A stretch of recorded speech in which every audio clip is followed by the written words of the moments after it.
বসন্ত পড়ে গিয়েছে না? দক্ষিণ হাওয়া এসে শীতকে তাড়িয়ে দিচ্ছে। আকাশ এমন নীল যে মনে হচ্ছে উড়ন্ত চিলগুলোর ডানায় নীল রং লেগে যাবে।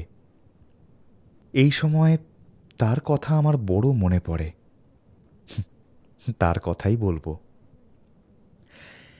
মেডিকেল কলেজ থেকে বার হয়ে প্রথম দিন কতক গভর্নমেন্টের চাকরি নেবার বৃথা চেষ্টা করার পর যে মাসে আমি একটা চা বাগানের ডাক্তারি নিয়ে গৌহাটিতে চলে গেলুম, সেই মাসেই আমার ছোট বোন শৈল শ্বশুরবাড়িতে কলেরা হয়ে মারা গেল। এই শৈলকে আমি বড় ভালোবাসতুম। আমার অন্যান্য বোনেদের সঙ্গে ছোটবেলায় অনেক মারামারি করেছি, কিন্তু শৈলর গায়ে আমি কোনো দিনও হাত তুলিনি। শৈলর বিয়ে হয়েছিল যশোর জেলার একটা পাড়া গাঁয়ে। শৈল কখনো সে গ্রামে যায়নি। তার স্বামী তাকে নিয়ে কলকাতায় বাসা করে থাকত। তার স্বামী প্রথমে পাটের দালালি করত, তারপর একটা অফিসে ইদানিং কি একটা চাকরি করত। যেখানে শৈলর স্বামী বাসা করেছিল তার পাশেই আমার মামার বাড়ি, একটা গলির এপার ওপার। এই বাসায় ওরা শৈলর বিয়ের অনেক আগে থেকেই ছিল এবং শৈলর বিয়েও মামার বাড়ি থেকেই হয়। সেদিন সন্ধ্যার কিছু আগে বাগানের ম্যানেজারের বাংলো থেকে একটা ঘা ড্রেস করে ফিরছি। পিয়ন খানকতক চিঠি আমার হাতে দিয়ে গেল। আমার বাসায় ফিরে এসে তারই একখানাতে শৈলর মৃত্যু সংবাদ পেলুম। বাংলোর চারিপাশের ঝাউ, কৃষ্ণচূড়া ও সকল গাছগুলো সন্ধ্যার বাতাসে শনশন করছিল। আমার চোখের সামনে সমস্ত চা বাগানটা, দূরের ঢালু পাহাড়ের গাটা, মার্গারিটা, ২ নম্বর বাজারের ম্যানেজারের বাংলোর সাদা রংটা, দেখতে দেখতে সবগুলো মিলে একটা জমাট অন্ধকার পাকিয়ে তুলল। আলো জ্বালিয়ে চুপ করে ঘরের মধ্যে বসে রইলুম। বাইরের হাওয়া খোলা দুয়ার, খোলা জানালা দিয়ে ঢুকতে লাগল। অনেক দিনের শৈল যে। কলকাতা থেকে ছুটি পেয়ে যখনই বাড়ি যেতুম, শৈল বেচারি আমায় তৃপ্তি দেওয়ার পন্থা খুঁজে ব্যাকুল হয়ে পড়ত। কোথায় কুল, কোথায় কাঁচা তেঁতুল, কার গাছে কদবেল পেকেছে, আমি বাড়ি আসবার আগেই শৈল এসব ঠিক করে রাখত। নানা রকম মশলা তৈরি করে কাগজে মুড়ে রেখে দিত। আমি বাড়ি গেলেই তার আনন্দ জড়ানো ব্যস্ততা আর ছুটোছুটির আর অন্ত থাকত না।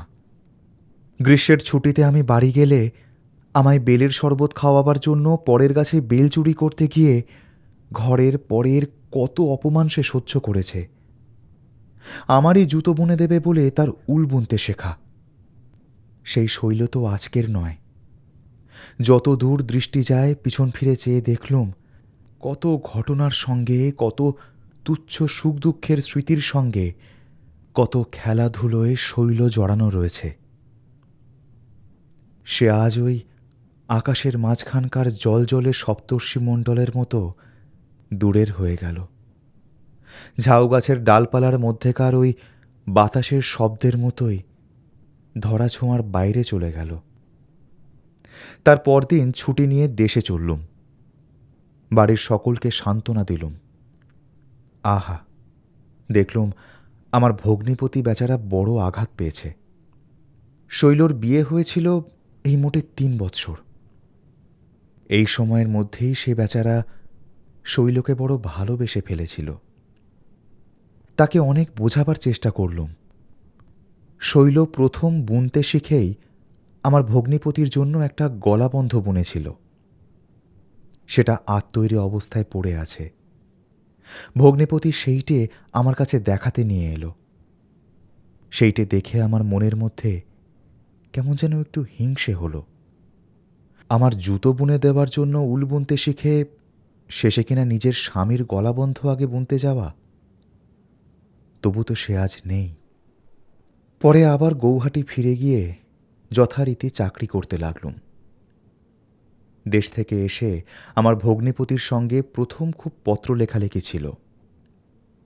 তারপর তা আস্তে আস্তে বন্ধ হয়ে গেল। তার আর বিশেষ কোনো সংবাদ রাখতুম না।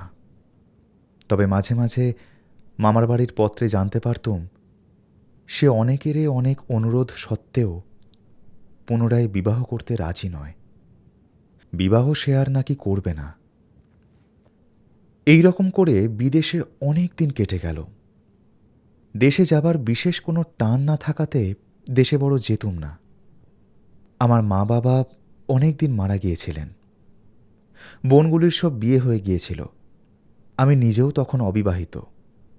কাজেই আমার পক্ষে দেশ বিদেশ দুই সমান ছিল। চা বাগানের কাজে কোনো বৈচিত্র্য ছিল না। সকালবেলা ডাক্তারখানায় বসে নীরস একঘেয়েভাবে কুলিদের হাত দেখা, কলের পুতুলের মতো ঔষধ লিখে দেওয়া। রোগ তাদের যেন বড় একঘেয়ে রকমের। সাদা জ্বর, হিল ডায়রিয়া, বড় জোর কালা জ্বর, কালে ভদ্রে এক একটা টাইফয়েড বা শক্ত রকমের নিউমোনিয়া। যখন হাতে কাজকর্ম বিশেষ থাকত না তখন পড়তুম। না হয় আমার একটা খেয়াল আছে, অপটিক্সের বা আলোকতত্ত্বের চর্চা করা। তাই করতুম। বাংলোর একটা ঘর এই উদ্দেশ্যে আধার ঘর বা ডার্ক রুমে পরিণত করে নিয়েছিলুম।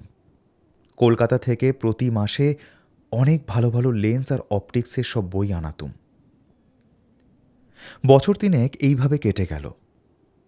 এই সময় মামার বাড়ির পত্রে জানলুম আমার ভগ্নিপতি আবার বিবাহ করেছে। সকলের স্বনির্বন্ধ অনুরোধ এবং পীড়াপিড়ির হাত সে নাকি আর এড়াতে পারলে না। এতে মনে মনে আমি তাকে কোনো দোষ দিতে পারলুম না। শৈলর প্রতি তার ভালোবাসা অকৃত্রিমী। তারই বলে সে এতদিন জুঝল তো। সেবার বৈশাখ মাসের প্রথমে দেশে গিয়ে মামার বাড়িতে উঠলুম। আমার এমন কতকগুলো কথা অপটিক্স সম্বন্ধে মনে এসেছিল যা একজন বিশেষজ্ঞের নিকট বলা অত্যন্ত আবশ্যক ছিল। আমার এক বন্ধু সেবার বিলাত থেকে এসে প্রেসিডেন্সি কলেজের বস্তুবিজ্ঞানের অধ্যাপক নিযুক্ত হয়েছিল। তার সঙ্গে সেসব বিষয়ে কথাবার্তা কহিবার জন্যই আমার একরকম কলকাতায় আসা। তার ওখানে যাতায়াত আরম্ভ করলুম। সেও খুব উৎসাহ দিল। অপটিক্স নিয়ে একেবারে মেতে উঠলুম। এই অবস্থায় একদিন সন্ধেবেলা বারান্দায় বসে পড়ছি। হঠাৎ আমার চোখ পড়ে গেল সামনের বাড়ির জানলাটায়। সেইটেই আমার ভগ্নিপতির বাসা। দেখলুম কে একটি অপরিচিতা মেয়ে ঘরের মধ্যে কি কাজ করছে। আমার দিক থেকে শুধু তার সুস্পষ্ট দুটো হাত দেখা যাচ্ছিল, আর মনে হচ্ছিল তার পিঠের দিকটা খুব চওড়া। একটু পরেই সেই ঘরের ভিতরে ঢুকল আমার ভগ্নিপতির বোন টুনি। টুনির বিয়ে হয়ে গিয়েছে, বোধহয় সম্প্রতি শ্বশুরবাড়ি থেকে এসেছে। আমি গৌহাটি থেকে এসে পর্যন্ত ওদের বাড়ি যাইনি। টুনিকে দেখে জিজ্ঞাসা করলুম, এই টুনি, ওই মেয়েটি বুঝি নতুন বউ?